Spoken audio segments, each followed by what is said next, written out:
It was 2 a.m. on a holiday. The server room hummed around me like a mechanical heartbeat. My fingers flew across 3 keyboards simultaneously. Code cascaded down 5 monitors in green phosphorescent streams. Every second that ticked by cost the company $120,000. Not in potential losses, in actual hemorrhaging data exposure. The alarm had triggered at 8 p.m. I'd been at a 4th of July barbecue, 3 drinks in, when my phone screamed. The custom alert I'd programmed for catastrophic breaches. I'd left my half-eaten burger on the table and ran. Now, 6 hours later, sweat dripped down my back despite the server room's Arctic temperature. My eyes burned, my fingers ached, but I was close. Come on, come on, I muttered, watching lines of code execute. Monitor 3 showed the breach pathway. Someone had exploited a 0-day vulnerability in our payment processing system. Sophisticated, professional. This wasn't some script kiddie. This was organized crime or nation-state level. Monitor 1 tracked the data exposure rate. 47 million customer records compromised, credit cards, social security numbers, bank accounts, everything. Monitor 2 showed my countermeasures deploying.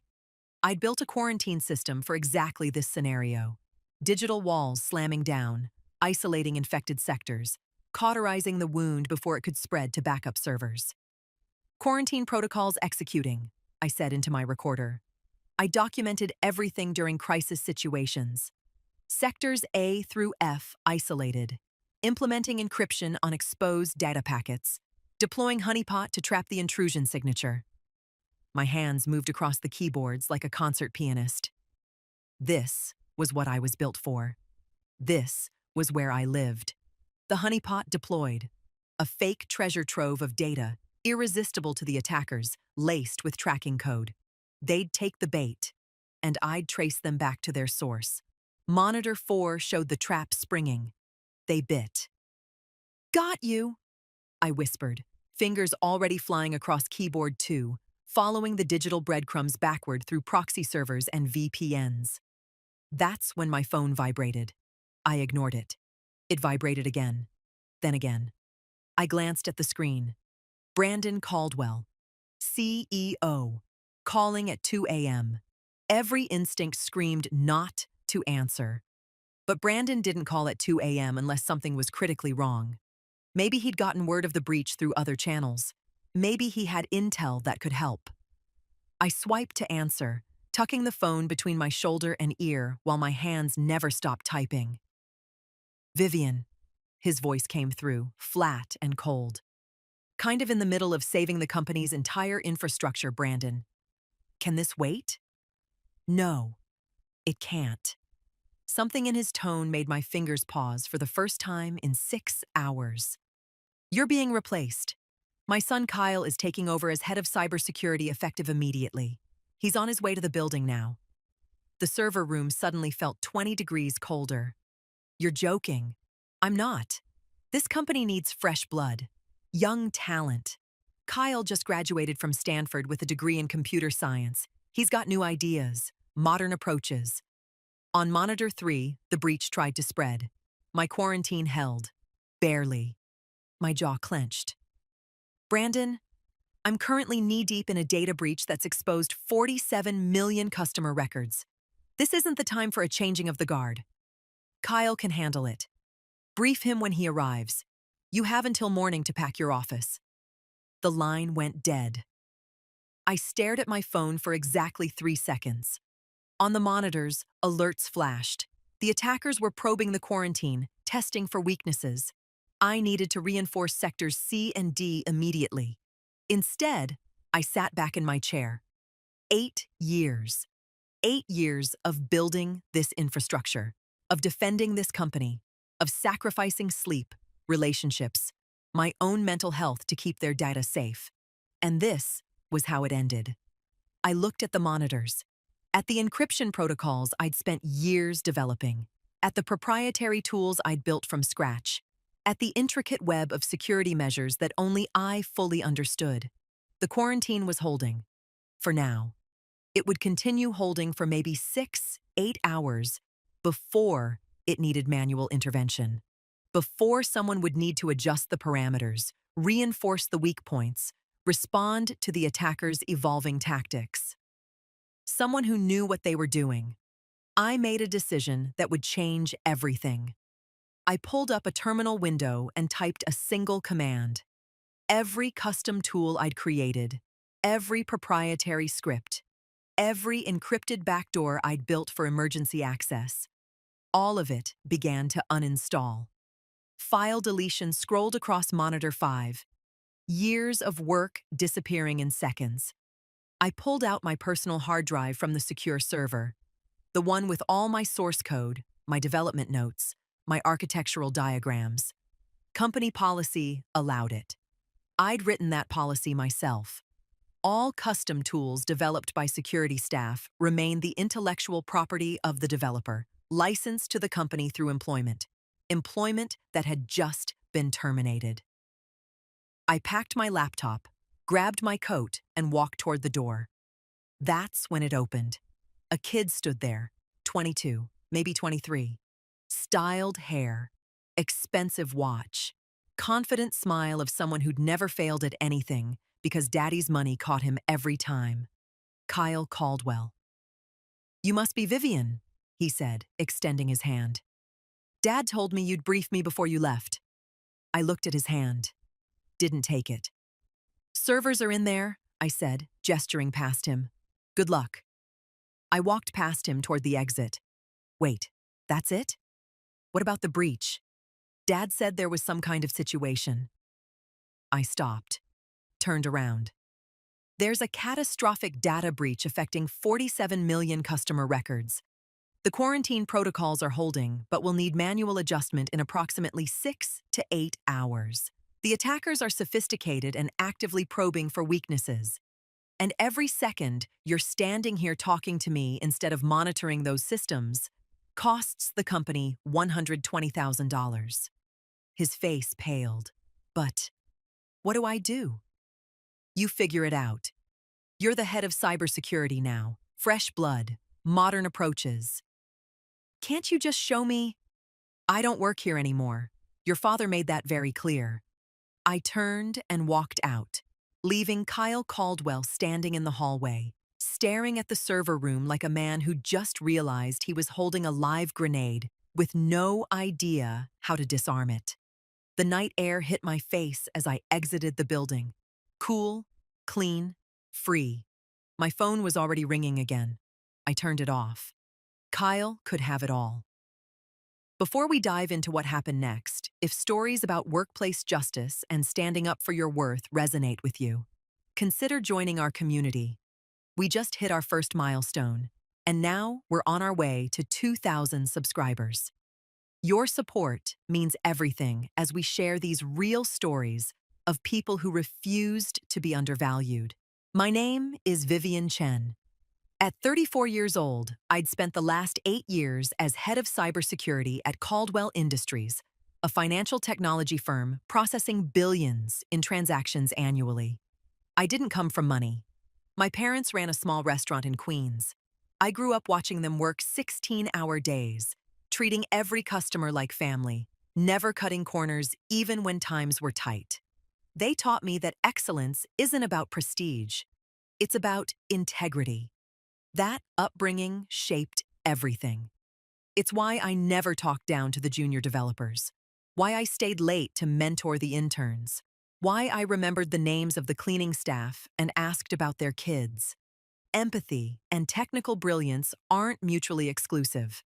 My parents proved that every day in their kitchen, and I carried that lesson into every server room I ever entered.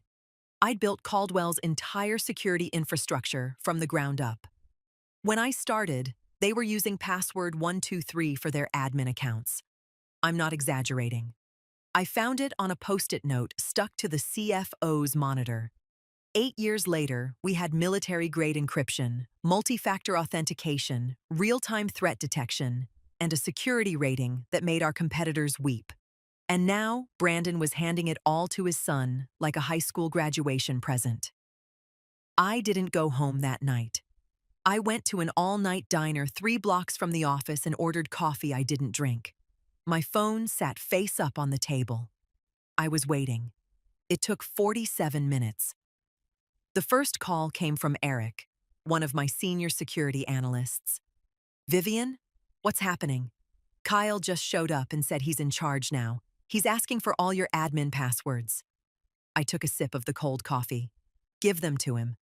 Brandon made his choice.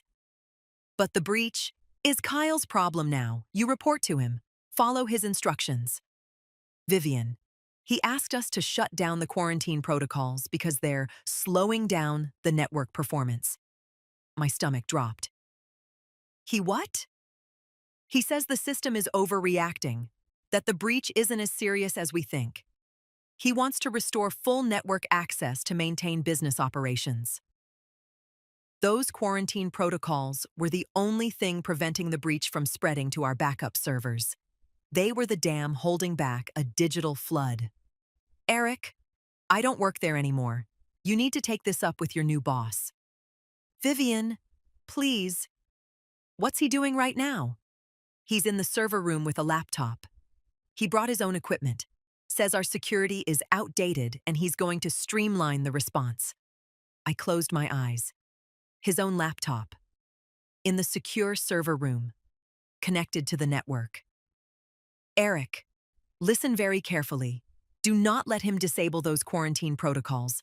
Tell him they're automated and can't be overridden. I tried. He says he found the override commands in the system documentation. Of course he did, because I documented everything properly. Best practices, never imagining they'd be used by an idiot to destroy the company. How long until he executes the override? He's running the command now.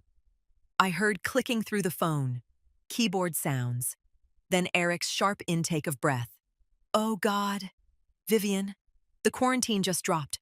All sectors. We're showing breach expansion across. Jesus! It's spreading to the backup servers. Data loss is accelerating. We're at $240,000 per hour now. $250,000. It's climbing. Get him out of that server room. Now. He won't listen to me. He's saying this is controlled exposure to identify all compromised systems.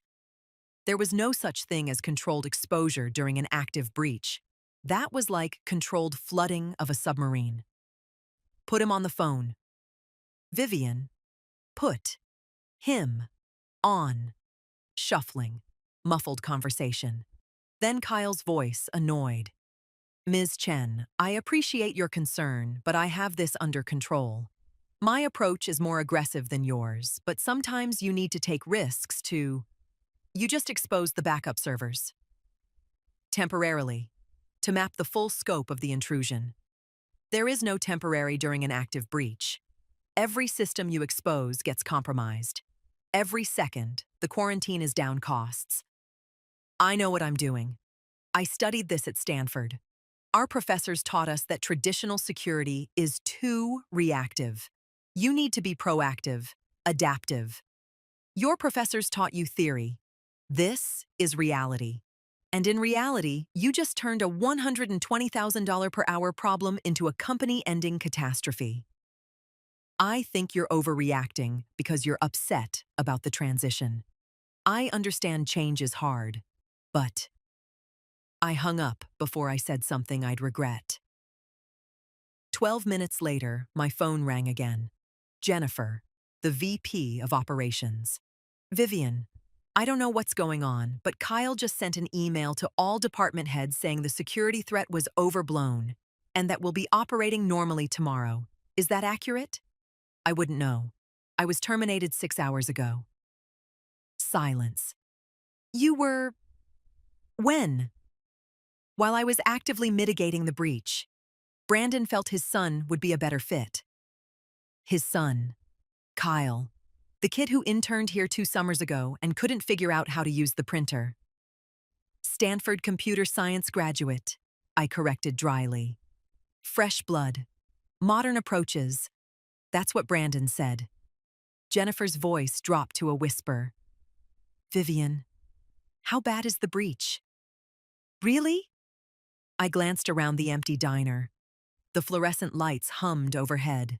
A trucker sat 3 booths down, focused on his pie. At the current exposure rate, by tomorrow morning you'll have lost approximately $14.4 million in leaked data. That's assuming the quarantine holds and the breach doesn't spread.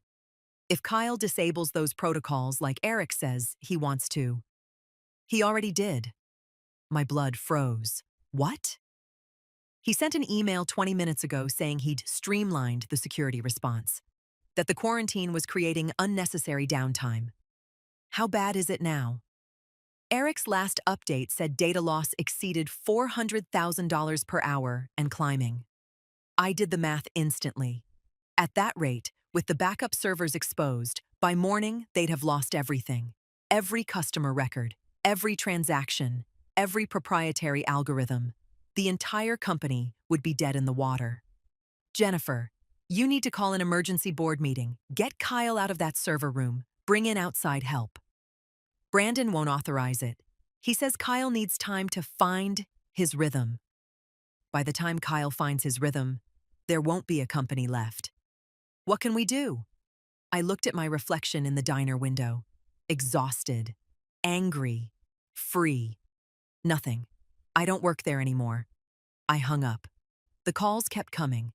I stopped answering after the 6th one. Instead, I went home, poured myself 2 fingers of bourbon, and sat by my window watching the city lights.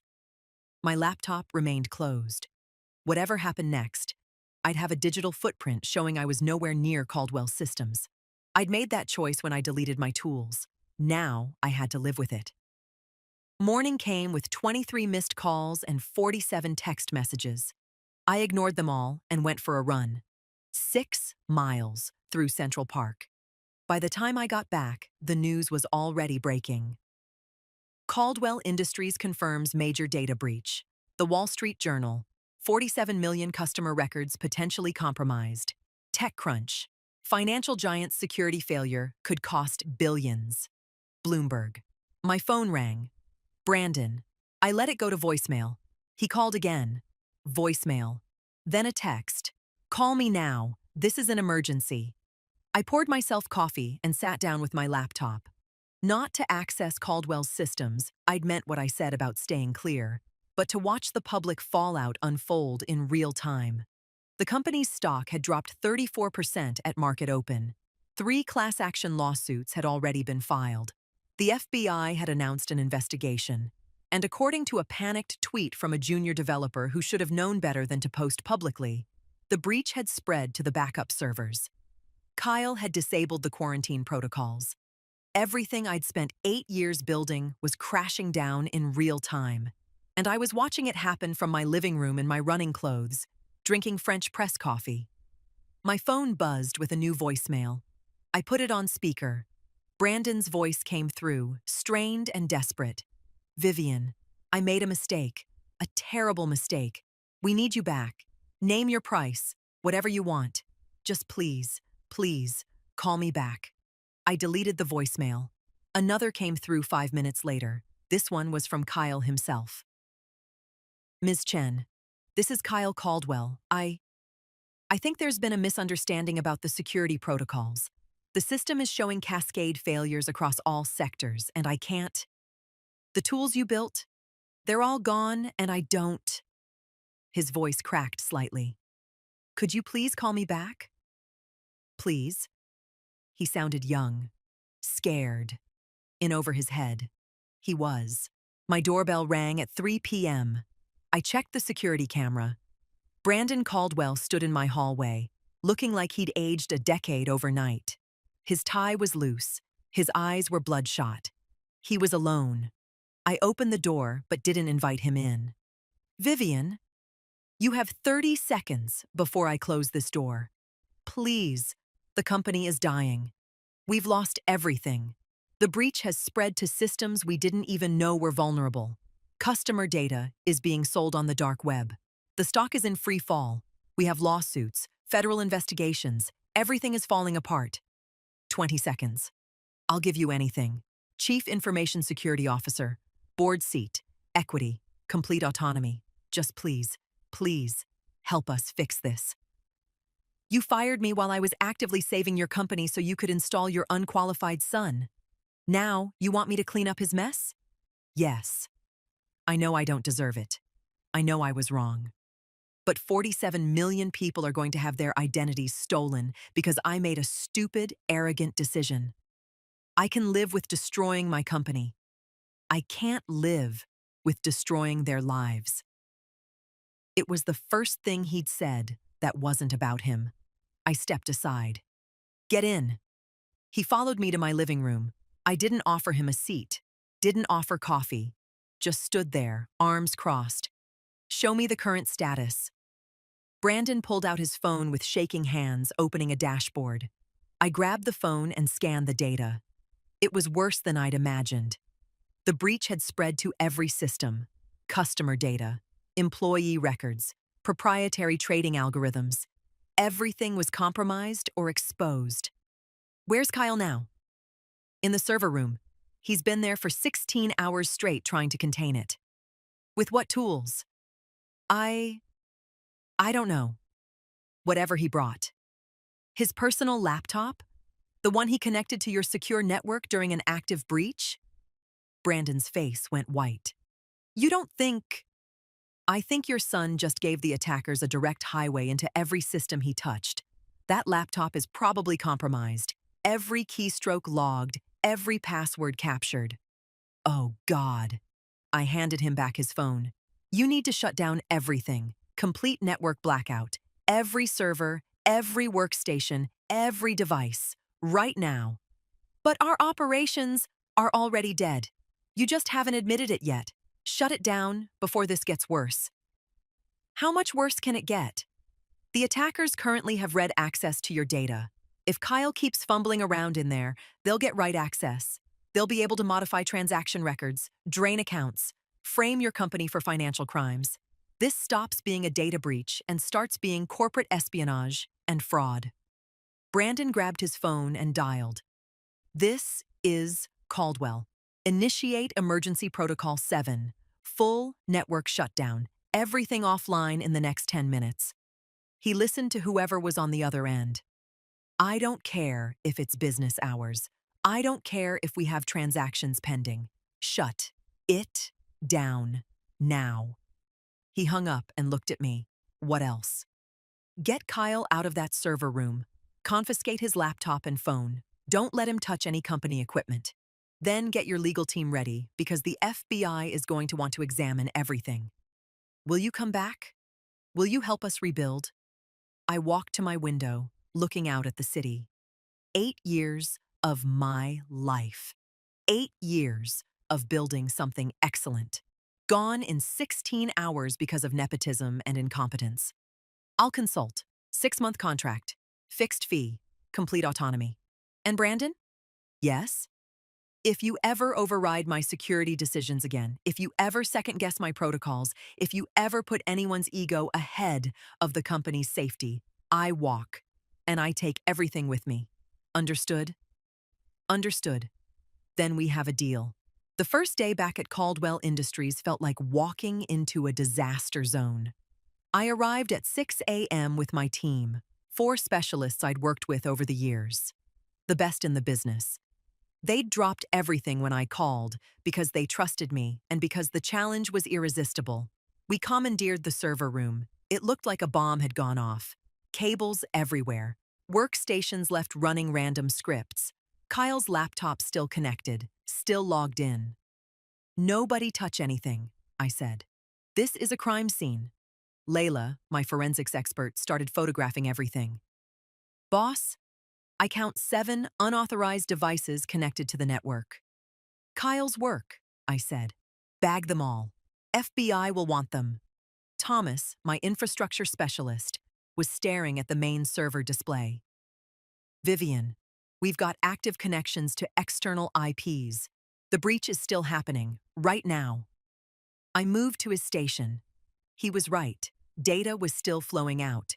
Even with the network shut down, something was transmitting. Find the source. Thomas's fingers flew across the keyboard. Got it. There's a hidden process running on the backup authentication server. Looks like... oh, hell. It's a persistent backdoor. The attackers installed it after Kyle dropped the quarantine. Can you kill it? Not without potentially triggering a data wipe. It's sophisticated, military grade. I pulled up a chair next to him. This was going to require surgical precision. Everyone else, start the infrastructure audit. I want a complete map of every compromised system. Thomas and I will handle the backdoor. The next 6 hours were intense. Thomas and I worked in tandem, carefully probing the malicious code, understanding its triggers, its fail-safes, its kill switches. It's polymorphic, Thomas muttered. Changes its signature every 15 minutes. So we can't just quarantine it. Not without it detecting the quarantine and executing whatever payload it's carrying. Then we don't quarantine it. We starve it. I started building a packet filter, a microscopic sieve that would allow normal traffic but block the backdoor's data transmission. The trick was making it subtle enough that the malware wouldn't notice until it was too late.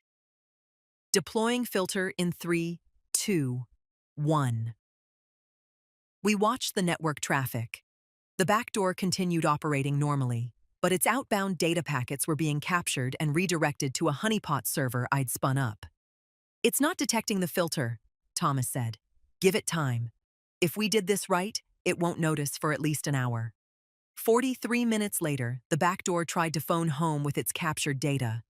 The connection failed. It tried again. Failed. It began cycling through backup communication channels, all of them blocked. It knows something's wrong, Thomas said. Let it panic. Layla, are you recording this?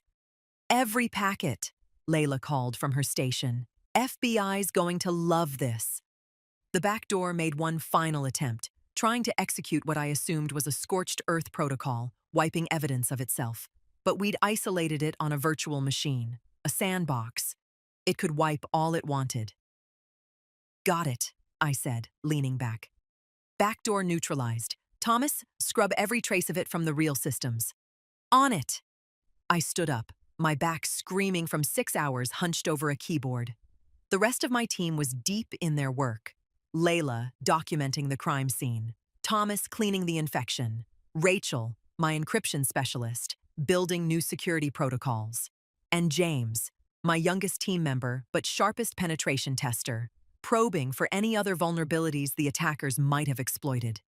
Amanda Walsh appeared at the server room door. Status? Backdoor eliminated. Active bleeding stopped. Now comes the hard part. Rebuilding everything they destroyed. How long? 6 weeks if everything goes perfectly. 3 months if we hit complications.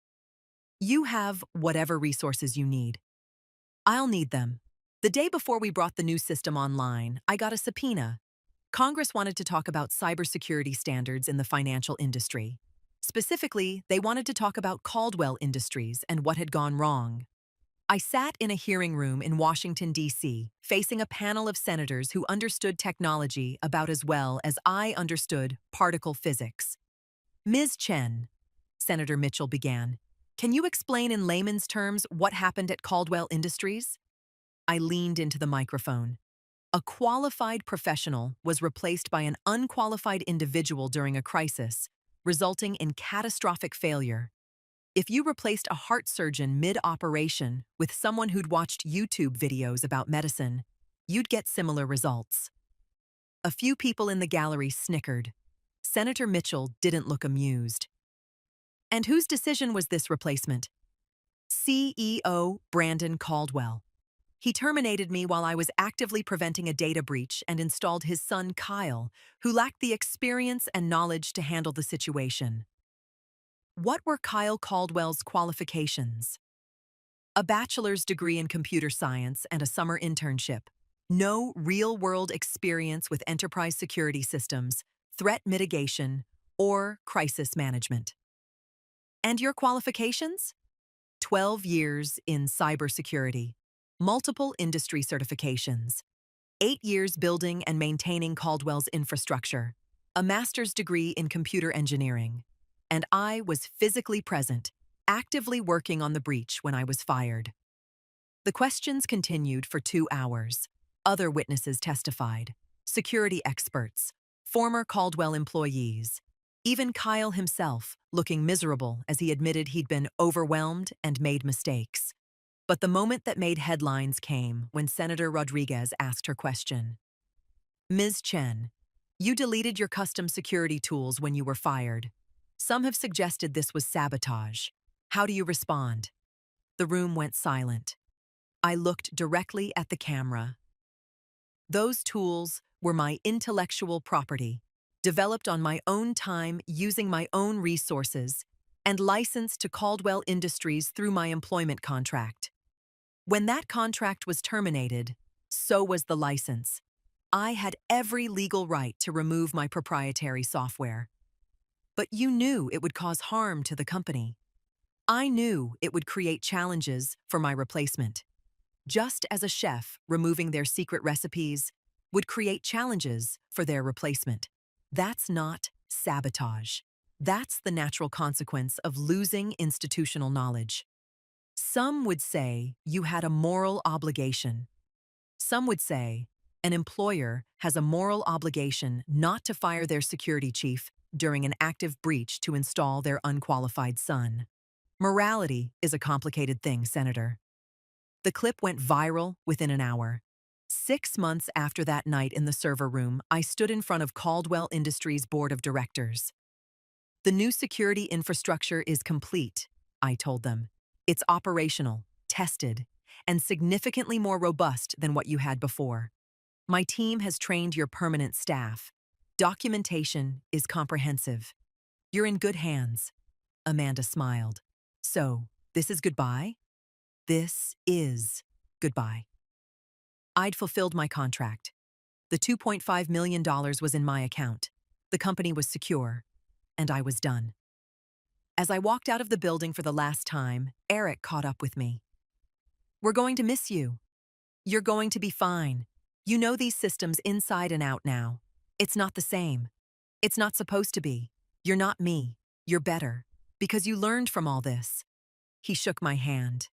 If you ever need anything, I'll call. I meant it. 3 months later, I opened my own cybersecurity consulting firm, Chen Security Solutions. My first client was a healthcare company that had narrowly avoided a ransomware attack.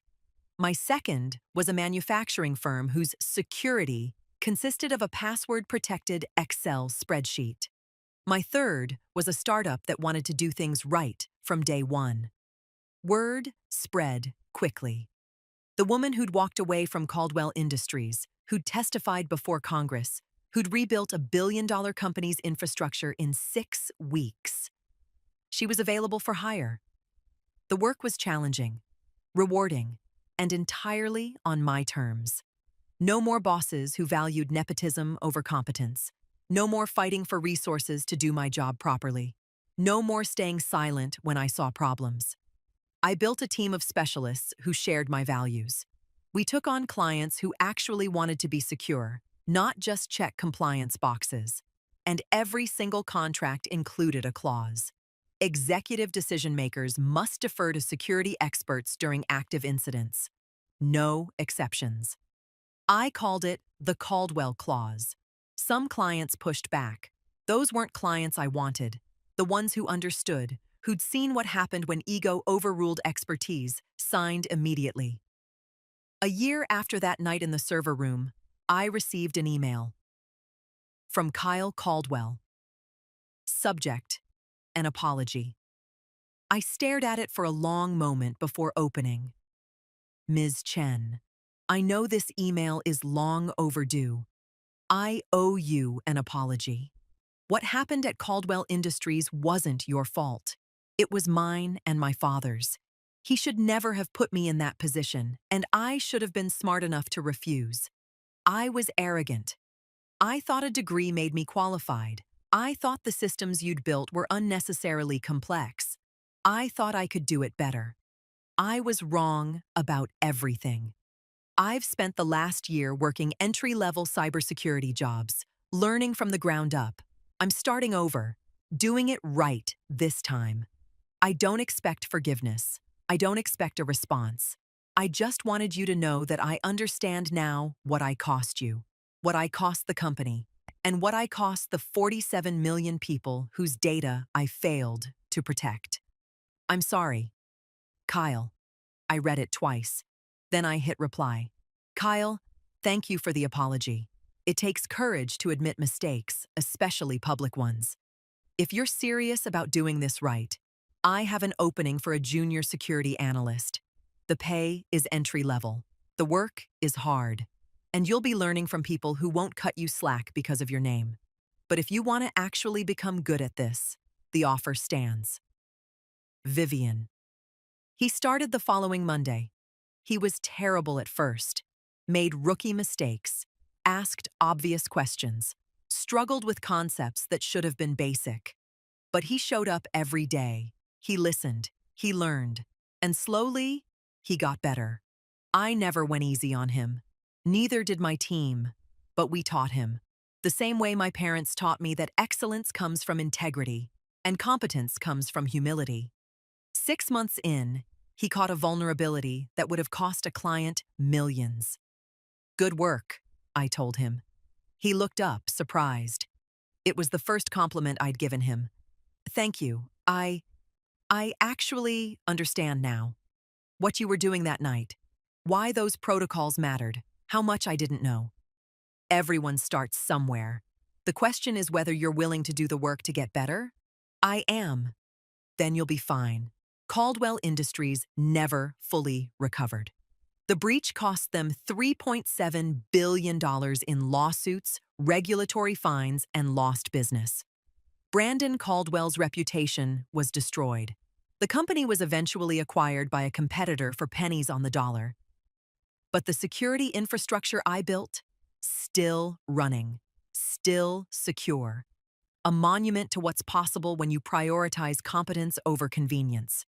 As for me, Chen's Security Solutions grew into one of the most respected firms in the industry. We turned down more clients than we accepted. We paid well, treated our people right, and never compromised on standards. And every new hire heard the same story on their first day. About the night I walked away from a crisis because I refused to work for people who didn't value expertise. About the importance of knowing your worth. About the difference between being employed and being valued. Some called me vindictive for deleting those tools. Others called me a hero for standing up to corporate nepotism.